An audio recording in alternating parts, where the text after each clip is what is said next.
22대 총선 이후 여소야대 전국 속 글로벌 허브 도시 특별법이 좌초 위기를 맞았습니다. 수도권과 함께 부산을 대한민국 양대 성장축으로 만들겠다고 대통령까지 나서 공언했지만 21대 국회 통과는 어려울 전망입니다. 총선 이후 당선인이 풀어야 할 지역 현안 짚어보고 있습니다. 이번 시간엔 100년이 넘는 시간 도심 한가운데 자리 잡은 철도 차량 정비단 이전 등 부산 진구 철도 시설 현안을 들여다봤습니다. 17일 부산 해운대구와 영도구, 동구, 중구, 기장군 일대에 미세먼지 주의보가 발령됐습니다.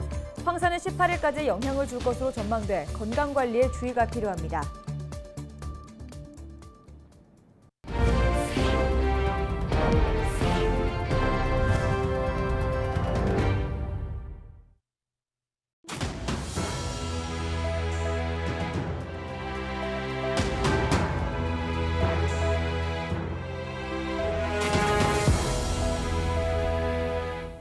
시청자 여러분 안녕하십니까? 헬로티비 부산 뉴스입니다. 22대 총선 이후 여소야대 전국 속에 좌초 위기에 처한 부산의 현안을 짚어보고 있습니다.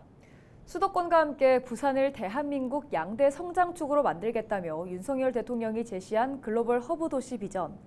이를 위한 특별법이 국회에서 발의됐지만 임기 내 통과가 어려울 수 있다는 관측이 나옵니다.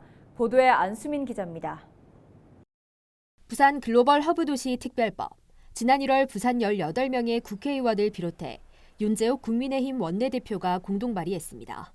특별법은 부산을 싱가포르나 홍콩처럼 사람과 돈, 기업이 자유롭게 움직일 수 있는 국제도시로 키우기 위한 제도적 기반입니다.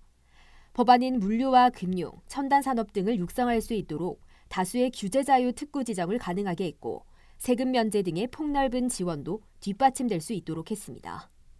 법안에 대한 부산시와 관계부처 간 협의는 마무리됐고 이제 국회 문턱만 넘으면 됩니다. 하지만 법안 통과까지 국회 행정안전위원회 법안 소위원회와 법사위, 본회의까지 거쳐야 할 절차가 상당합니다. 이 때문에 21대 국회 남은 임기 40여일 안에 처리하기는 물리적으로 불가능할 것이라는 관측이 나옵니다. 여기에 더해 이번 총선에서 법안을 대표 발의한 지역 여당 국회의원을 비롯해 행정안전위원회 여야 간사 모두 공천받지 못하면서 법안 추진 동력이 약해졌다는 우려가 큽니다. 이번 국회에서 법안이 처리되지 못하면 자동 폐기돼 22대 국회에서 원점부터 다시 시작해야 하는 상황. 부산시는 법안 통과에 사활을 걸고 있습니다. 지금도 당장 지금 국회를 뛰어 올라가야 될 준비를 저희가 하고 있고 최대한 21대에 통과시키도록 최선을 다해서 노력을 하도록 하겠습니다. 시민사회에서도 지역 균형 발전 차원에서 조속한 통과를 촉구하고 있습니다. 부산을 살려야 국가가 산다. 부산을 살려야 지방시대가 온다는 그런 측면에서 좀 제2도시에 말하자면 서울, 부산 양극화를 좀 만들어주면 국가의 균형발전에 도움이 안 되겠느냐. 그런 측면에서 부산의 새로운 도약에 날개를 달아줄 글로벌 허브 도시 특별법. 21대 국회 남은 임기, 지역 국회의원들의 역할과 법안 통과 여부에 이목이 쏠리고 있습니다. 헬로티비 뉴스 안수민입니다. 부산의 중심인 부산 진구에는 유독 철도 관련 시설이 많이 있습니다. 이 때문에 지난 총선 기간 부산 진구에 출마한 후보들은 철도 시설과 연관된 공약들을 많이 내놨는데요. 앞으로의 전망과 방향에 대해 김한식 기자가 짚어봤습니다. 주택가 밀집 지역을 가로지르는 철길, 부산과 경남 지역을 잇는 경전선입니다. 여기에 울산과 연결하는 동해 남부선도 도심을 관통하고 있습니다. 부산 진구 곳곳에는 유독 철길이 지나는 곳이 많습니다. 철길에 둘러싸여 철길 마을이라 불리는 곳도 있고 곳곳에 굴다리가 뚫려 있습니다. 철길과 주택의 거리는 말 그대로 손을 뻗으면 닿을 거리입니다. 불편했죠. 기차가 이거 우로 다니고 이러면 당연히 구들이 덜렁덜렁하고 이래서 조금 깜짝 놀래고. 철길 바로 옆 마을로 들어가 봤습니다. 좁은 길을 사이에 두고 단독주택이 다닥다닥 붙어 있습니다. 마을과 조금 떨어진 곳에는 고층 건물이 빼곡히 들어서 있지만 이 일대에서 가장 높은 건물은 2층입니다. 마을 주민들은 30여 년 전 지자체에서 2층까지 건물을 올릴 수 있도록 해줬다고 말합니다. 88 올림픽 때 다시 이제 동에서 하락해가 깔끔하게 한 거죠. 그 외에는 고친 것도 없고 뭐 다시 할 수도 없고. 이처럼 부산 진구 주민들은 철길로 인해 수십 년 넘게 불편을 겪고 있는데 정작 기차 이용은 쉽지 않습니다. 지역 유일의 기차역인 부전역에는 KTX가 정차하지 않으면서 이용객도 일평균 1,700여 명에 불과합니다. 그나마 지난 2011년 복합 환승센터 정부 시범 사업에 선정됐지만 이런저런 이유로 늦어지고 있습니다. 특히 철도 시설은 국가 기관망인 만큼 정치권의 역할이 무엇보다 중요합니다. 문제가 주거 문제 이런 부분들이 중요한데요. 그다음에 부전역 복합환승센터 설치 이런 내용들에 대해서 정부와 긴밀히 협력해가지고 여당 의원으로서 잘 해결하고 싶습니다. 100년 넘게 도심 한가운데 자리 잡은 철도 차량 정비단. 전체 부지만 24만여 제곱미터로 부산 진구를 양분하고 있습니다. 그나마 정비단 이전이 확정됐고 오는 2028년 공사 착공이 예정돼 있습니다. 문제는 이전 부지에 무엇을 어떻게 넣느냐에 따라 지역의 미래가 달라진다는 겁니다. 하지만 부지 이전에 막대한 예산이 투입되는 만큼 정부와 부산시의 입김이 셀 수밖에 없습니다. 현재 관련 용역이 어느 정도 나왔지만 지역에 필요하고 지역민들이 원하는 방향으로 전환할 수 있는 여지는 아직 남아 있습니다. 도심철도시설 이전 확정을 지었습니다. 이전하고 나면 그 부지에다가 우리 부산의 미래를 책임질 수 있는 혁신지구로 조성을 하겠습니다. 주거뿐만 아니라 비즈니스, 업무, 상업, 공공, 교육, 복합 개발을 통해서 새로운 일자리를 창출하고 치열했던 경쟁 끝에 유권자의 선택을 받은 부산 진구 갑, 을 당선인들. 22대 국회에서 지역의 해묵은 철도시설 문제를 해결할 수 있을지 관심이 모아집니다. 헬로티비 뉴스 김한식입니다. 22대 총선 중구 영도구 조승환 당선인 선거 캠프가 17일 해단식을 가졌습니다. 이 자리에는 선거 캠프 관계자를 비롯해 지역 구의원, 시의원을 비롯해 지지자와 주민들이 참석했습니다. 조승환 당선인은 지지와 성원의 감사를 전하며 중구 영도구 지역 발전을 위해 힘쓰겠다고 말했습니다. 또 공약을 지키기 위해 노력하겠다고도 덧붙였습니다. 하윤수 부산시 교육감의 항소심 선고가 다음 달 8일로 연기됐습니다. 부산고법 형사 2부는 17일 오후 지방교육 자체에 관한 법률 위반 혐의로 기소된 하 교육감 등 6명 피고인에 대한 항소심 선고 재판을 열었습니다. 재판부는 하 교육감과 같은 혐의로 기소된 피고인 5명 중 1명이 불출석하면서 다음 달 8일 오후로 선고 기일이 연기됐다고 밝혔습니다. 하 교육감은 지난 2021년 선거사무소와 유사한 기능을 하는 포럼을 설립해 사전 선거운동을 한 혐의와 졸업 당시 학교 명칭을 현재 명칭으로 기재한 혐의 등을 받고 있습니다. 1심에선 벌금 700만 원의 당선 무효형을 선고받았습니다. 청년의 목돈 마련 지원을 위해 지자체가 운영 중인 홈페이지를 모방한 웹사이트가 등장해 경찰이 수사에 나섰습니다.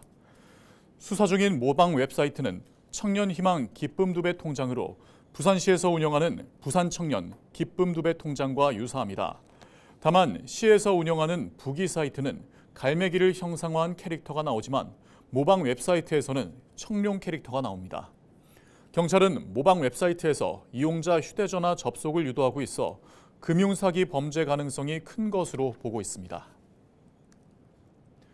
17일 새벽 5시 10분쯤 부산 남구 용호동의 한 부두 주차장에서 50대 남성 A씨가 몰던 승용차가 차량 7대를 잇따라 들이받았습니다. 이 사고로 승용차 운전자 A씨가 다쳐 병원으로 이송됐습니다. 경찰은 A씨의 음주 여부와 함께 정확한 사고 경위를 조사하고 있습니다.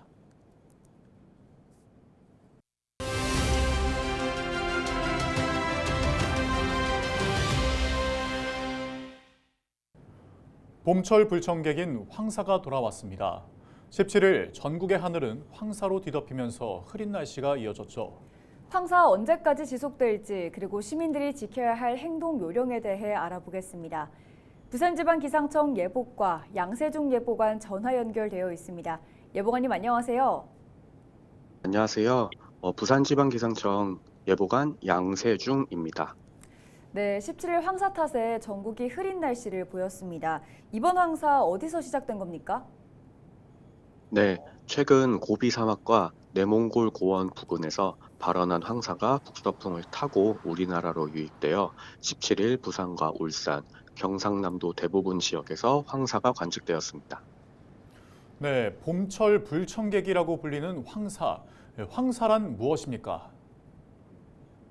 네, 황사는 먼지 연무의 일종으로 주로 대륙의 황토지대에서 불려 올라간 다량의 모래와 먼지가 온 하늘을 덮고 떠다니며 이제 서서히 가라앉는 현상을 말합니다.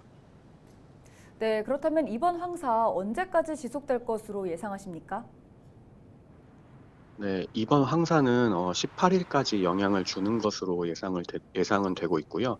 기류의 흐름을 따라 지속 시간과 황사가 나타나는 지역, 농도가 매우 유동적이라 앞으로 발표되는 기상 정보 및 미세먼지 예보를 수시로 참고해 주시기 바랍니다. 네, 그렇다면 이 황사가 발생했을 때 시민들은 어떻게 해야 할까요? 네, 우선 창문을 닫고 가급적 외출을 자제해 주시고 외출 시에도 보건용 마스크를 착용해 주시기 바라겠습니다. 또한 귀가 후 손과 발 등을 깨끗이 씻는 등 건강 관리에 유의하시기 바랍니다. 네, 오늘 말씀 여기까지 듣겠습니다. 고맙습니다. 네, 감사합니다. 네, 지금까지 부산지방기상청 예보과 양세중 예보관과 함께했습니다.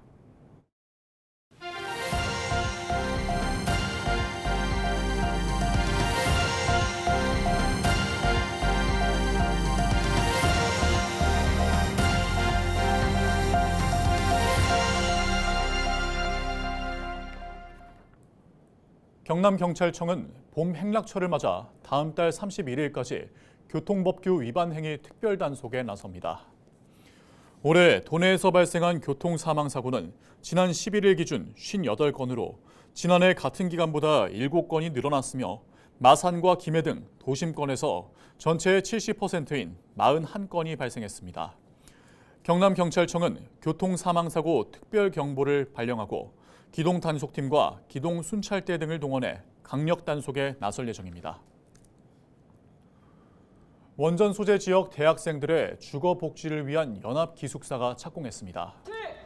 착공식은 17일 정종복 기장군수를 비롯한 원전 소재 지자체장과 정동만 국회의원 등이 참석한 가운데 서울시 용산구 신계동 연합기숙사 건립부지에서 열렸습니다. 이번 대학생 연합기숙사는 국토교통부가 국유지를 무상 제공하고 한국수력원자력과 원전 소재 지자체가 건립비 460억 원을 지원해 진행됩니다. 기숙사는 연면적 12,000제곱미터에 지하 3층, 지상 15층 규모로 600여 명을 수용할 수 있고 기장군에서는 140명 정도의 인원이 배정될 예정입니다. 기장군은 기숙사비가 월 10만 원가량으로 서울로 진학하는 원전 소재 지역 대학생들의 주거비 부담을 크게 줄일 수 있을 것으로 기대했습니다. 부산 지역 75세 이상 고령 운전자들에게 차량에 부착할 수 있는 고령 운전자 표지가 배부될 예정입니다. 부산시 자치경찰위원회는 오는 19일부터 고령 운전자 운행 차량임을 나타내는 표지를 무료로 배부한다고 밝혔습니다. 위원회는 지난해 기준 부산시 고령 인구 비율이 22.6%에 달하고 전체 교통사고 사망자 중 고령자가 46.4%를 차지했다며 사고 예방과 양보하는 교통문화 확산을 위해 표지 배부를 결정했다고 설명했습니다. 이상으로 뉴스를 마칩니다. 저희는 언제나 지역민 여러분과 함께합니다. 시청해주신 여러분 고맙습니다.